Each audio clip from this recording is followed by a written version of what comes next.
Corona ಸಂದರ್ಭದಲ್ಲಿ ಎಲ್ಲಾ ದೇವಾಲಯಗಳಲ್ಲೂ ಕೂಡ ಕಟ್ಟುನಿಟ್ಟಿನ ಕ್ರಮವನ್ನ ಕೈಗೊಳ್ಳಲಾಗಿದೆ. ಅದರಂತೆ ಶಬರಿಮಲೆಗೆ ಈ ತಿಂಗಳಲ್ಲಿ ಅತಿ ಹೆಚ್ಚು ಭಕ್ತರು ಹೋಗುವ ಹಿನ್ನೆಲೆಯಲ್ಲಿ ಕೇರಳ ಸರ್ಕಾರ ಕೆಲವೊಂದಿಷ್ಟು ಮಾರ್ಗಸೂಚಿಗಳನ್ನು ನೀಡಿದೆ.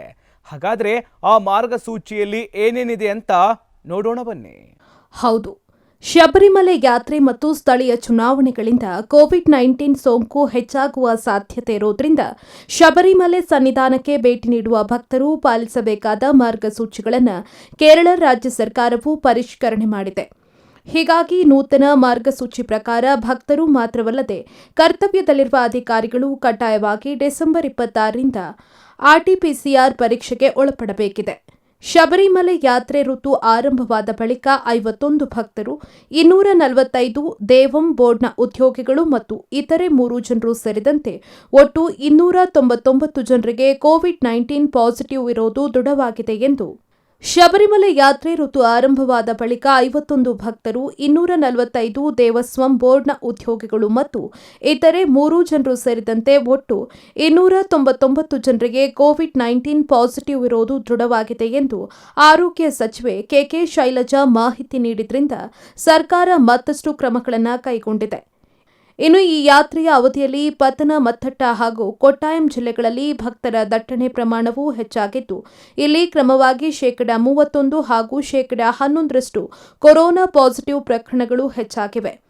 ಶಬರಿಮಲೆ ಯಾತ್ರೆ ಮತ್ತು ಸ್ಥಳೀಯ ಚುನಾವಣೆಗಳು ಇರೋದ್ರಿಂದ ಆರೋಗ್ಯ ಇಲಾಖೆ ಪರಿಷ್ಕರಿಸಿದ ಮಾರ್ಗಸೂಚಿಗಳನ್ನು ಎಲ್ಲರೂ ಕಡ್ಡಾಯವಾಗಿ ಪಾಲಿಸಬೇಕಿದೆ ಎಂದು ಈಗ ತಿಳಿಸಲಾಗಿದೆ.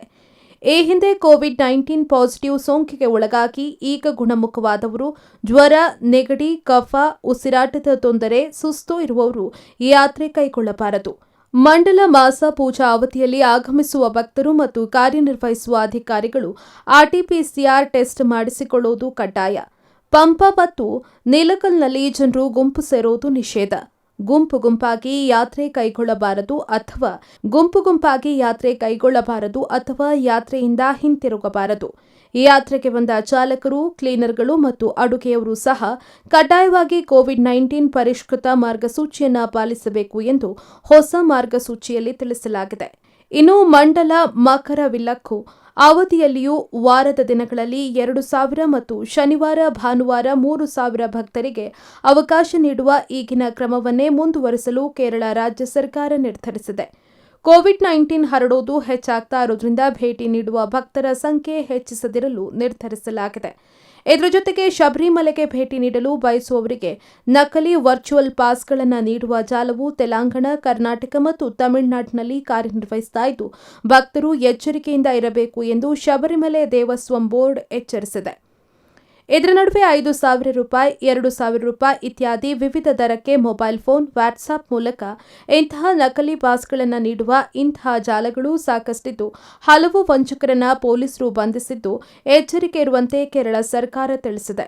ಸುಮಾರು 10 ದಿನಗಳ ಹಿಂದೆ ಮಂಡಲ ಮಕರವಿಲಕ್ಕು ಆವಯ ದರ್ಶನಕ್ಕೆ ವರ್ಚುವಲ್ ಪಾಸ್ಗಳನ್ನು ಬುಕ್ ಮಾಡಿಕೊಳ್ಳಲು ಅವಕಾಶವನ್ನು ನೀಡಲಾಗಿತ್ತು. ಬುಕಿಂಗ್ ಆರಂಭವಾದ 12 ಗಂಟೆಗಳಲ್ಲಿ 44,000 ಟಿಕೆಟ್ಗಳು ಮಾರಾಟವಾಗಿದ್ವು. ಈ ವರ್ಚುವಲ್ ಟಿಕೆಟ್ ಸಂಪೂರ್ಣವಾಗಿ ಉಚಿತವಾಗಿದೆ ಎಂದು ಮಾಹಿತಿ ತಿಳಿದು ಬಂದಿದೆ. ಒಟ್ಟಿನಲ್ಲಿ ಶಬರಿಮಲೆಗೆ ಹೋಗುವ ಅಯ್ಯಪ್ಪನ ಭಕ್ತರು ಈ ಎಲ್ಲಾ ಮಾರ್ಗಸೂಚಿಗಳನ್ನು ಅನುಸರಿಸಬೇಕಾಗಿದ್ದು, ಮುಂಜಾಗ್ರತಾ ಕ್ರಮಗಳೊಂದಿಗೆ ಮಣಿಕಂಠನ ದರ್ಶನವನ್ನು ಪಡೆಯಬಹುದಾಗಿದೆ. News desk, express TV.